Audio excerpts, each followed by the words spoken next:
과학의 힘 에너지 청혜쌤입니다. 자, 오늘은 물질의 특성 그 세 번째 바로 용해도에 대한 개념을 공부해 보려고 하는데요. 이 물질의 특성 중에 사실은 용해도가 가장 까다롭고 조금 우리 친구들을 힘들게 하는 부분입니다. 그래서 우리 친구들 집중을 잘해서 쌤이 조금 차근차근히 설명을 해주려고 하거든요. 그러니까 꼭 집중을 해서 잘 봤으면 좋겠습니다. 자, 먼저 우리 친구들 용해도에 대한 개념을 잘 알기 전에 용어를 좀 정리를 해야 돼요. 자, 선생님이 비커에 물을 담아놨어요. 자, 여기서 이제 더 이상 우리가 물이라고 하지 않고 이 물이 어떤 역할을 할 거냐면 뭔가를 녹이는 역할을 할 거예요. 이렇게 녹이는 물질을 우리는 지금부터 용매라는 표현을 쓰도록 하겠습니다. 됐나요? 자, 예를 들면 물 같은 거예요. 물이 참 좋은 용매거든요. 자, 그럼 여기에다가 선생님이요. 설탕을 한번 녹여볼 거예요. 수저에다가 설탕을 딱 두고 떨어뜨려 볼게요. 자, 그러면 녹겠죠. 자, 그러면 여기서 설탕이 지금 뭐냐면 녹는 물질이에요. 그죠? 이런 걸 우리는 용질이다라고 이해해주면 되겠죠. 자, 그러면 녹았어요. 이렇게 녹는 현상은 뭐라고 하냐면 용해라고 하는 거예요. 자, 이제 다 녹으면 뭐가 돼요? 설탕물 되죠. 이렇게 완전히 다 섞여 있는 상태, 그 결과물, 그것을 우리는 용액이라고 이해를 해주면 되겠습니다. 됐나요? 따라서 우리 친구들은요, 용매, 용질 더해지면 용액이 된다라고 이해하시면 되는 거예요. 근데 여기서 용매는 무조건 물, 혹은 용질은 무조건 고체, 그런 건 아니에요. 그래서 녹이는 물질은 항상 용매, 녹는 물질은 용질이다. 이렇게 기억하시는 게 더 바른 표현입니다. 자, 그럼 용해도로 다시 돌아가서 이제 이런 단어들을 가지고 용해도를 정의할 수 있어요. 자, 먼저 용해도를 기억할 때 우리 친구들이 가장 먼저 기억해야 되는 건 용매 100g이에요. 기준이 굉장히 중요하거든요. 이건 기준을 딱 약속한 거예요. 바꾸지 않습니다. 용매 100g에 예를 들어 용매를 물을 사용했다면 물 100g에 어떤 A라는 물질이 얼마만큼 최대로 녹을 수 있어? 라는 걸 숫자로 나타낸 게 용해도예요. 즉 용매 100g에 최대한 녹을 수 있는 용질, 녹는 물질, 용질의 그람수, 그걸 우리는 용해도라고 한다는 거죠. 됐나요? 자, 그런데 이렇게 간단하게 개념만 물어보면 참 좋은데 지금 우리가 방금 얘기한 이 용해도는 용해도 곡선이라는 걸 좀 읽을 줄 알아야 돼요. 그래서 선생님이 단계별로 우리 친구들에게 준비를 했거든요. 같이 한번 보도록 할게요. 자, 지금 그래프 하나가 나와 있습니다. 예시예요. 다양한 그래프가 나올 수 있고요. 지금 선생님은 40도, 60도, 80도 거기에서 각각 A라는 물질이 얼마만큼 최대로 녹아 들어갈 수 있는지를 본 다음에 선으로 연결한 거예요. 그것을 우리는 용해도 곡선이라고 이야기를 하는 거죠. 자, 그럼 첫 번째 우리 친구들이 해야 되는 건 그렇죠. 용해도를 이 그래프상에서 읽어낼 수 있어야 돼요. 자, 같이 한번 읽어볼게요. 자, 80도에서 A라는 물질이 최대한 몇 그램 녹을 수 있는 거예요. 지금 보면 그렇죠. 80도에서 쭉 선 따라가서 그 선이 있는 곳에 눈금을 읽어야 되니까 그렇죠. 아, 200g 녹을 수 있구나. 즉, 용매 100g에 용질 200g이 녹아서 용액 300g이 될 거라는 걸 이 그래프에서 말해주는 거구나. 이렇게 이해하셔야 되는 거예요. 자, 그럼 60도에서는 몇 그램 녹을 수 있어요? 100g 녹을 수 있네요. 용매 100에 용질 100이니까 용액 200g 나오겠네요. 자, 40도에서는요.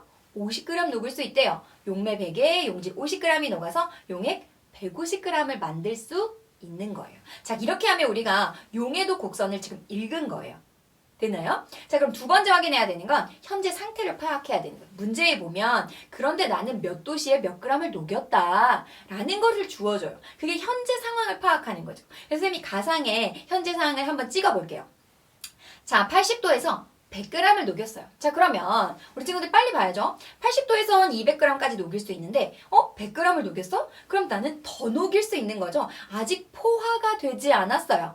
녹일 수 있는 만큼 다 녹여야 포화 상태인데 아직 그만큼 다 녹지 않았어요. 라는 건 불포화 용액이라는 거예요. 더 녹일 수 있는 상태라는 거죠. 자, 현재 상태 파악했나요? 불포화 상태입니다. 자, 세 번째 단계는 뭐냐면 그 조건이 어떻게 변하는지 문제에서 읽어야 되는 거야. 문제에서 그만큼 녹인 다음에 온도를 서서히 낮췄다라는 표현이 나오면 아, 온도를 낮춰. 온도라는 조건이 지금 변하고 있구나. 자, 그러면 다른 거는 하나도 변하지 않고 온도만 낮아지면 80도에서 60도로 한번 낮아져 볼게요. 그럼 어떤 일이 일어나요? 60도에선 최대로 녹일 수 있는, 즉 용해도가 그렇죠. 100이에요. 그런데 지금 우리가 몇 녹였어요? 100 녹였잖아요. 그럼 불포화 용액이었던 게 온도를 낮추니까 포화 용액이 됐다라는 걸 볼 수 있어야 된다는 거죠. 자, 온도를 더 낮췄다라고 한번 볼게요. 더 낮춰보면 40도에서는 용해도가 50인데 우리는 100을 녹였잖아요. 그러면 지금 50g이 더 들어가 있는 거네요. 맞나요? 우리는 이런 용액을 포화 상태보다 훨씬 더 과하게 녹였어 라고 해서 과포화 용액이라고 해요. 이해되셨나요? 자, 그럼 드디어 네 번째 단계. 이제 석출량을 계산할 수 있는데 석출이라는 게 뭐냐면 원래 녹아 있다가 더 이상 녹일 수 없는 상태가 돼서 다시 고체로 만들어내는 걸 석출이라고 해요. 지금 상황처럼 원래는 100g 다 녹여져 있었는데 온도가 낮아지면서 100g을 다 가지고 있을 수 없어. 나는 50g만 녹일 수 있어. 그러니까 나머지 50g도 나가 라고 얘기하는 거예요. 그럼 지금 상태에서는 석출량이 그렇죠. 50g이다 라는 것을 알 수 있겠네요.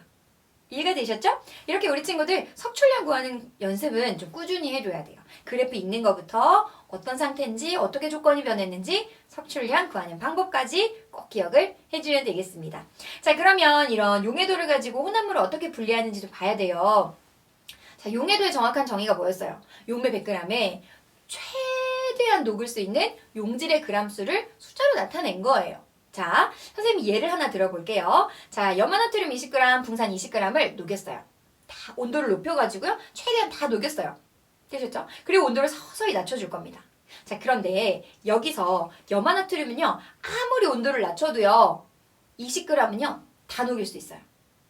이해되셨죠? 근데 붕산은 온도를 낮추면 20g을 가질 수 있는 상태가 아니에요.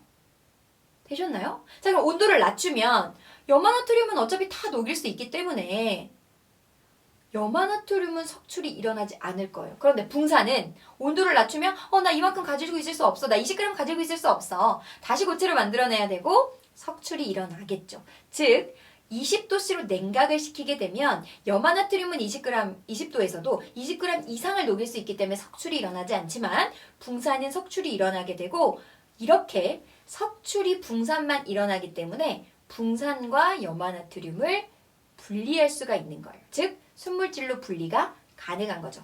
이렇게 혼합물을요. 온도가 매우 높은 용매에 모두 다 녹여요. 그리고 온도를 서서히 낮추면서 순수한 고체 물질을 얻는 방법. 이런 걸 우리는 재결정이다 라고 이해해주면 되겠습니다. 됐나요? 이런 재결정의 경우에는요. 하나는 온도에 따라서 용해도 차이가 크지 않은 거. 염화나트륨처럼. 하나는 온도에 따라 용해도 차이가 커야 돼요. 붕산처럼. 이렇게 두 물질이 섞여 있는 경우에는 이런 재결정으로 혼합물 분리가 가능하다라고 이해하시면 되겠습니다. 됐나요? 그래서 먼저 우리 친구들은 용해도, 특히 용해도 곡선 읽는 연습 꾸준히 해주시고 이게 됐다면 혼합물을 어떻게 분리하는지 재결정의 방법까지 석출량과 연결해서 잘 기억을 해주면 되겠습니다. 자, 선생님은 과학의 힘, 에너지, 청혜쌤이었습니다.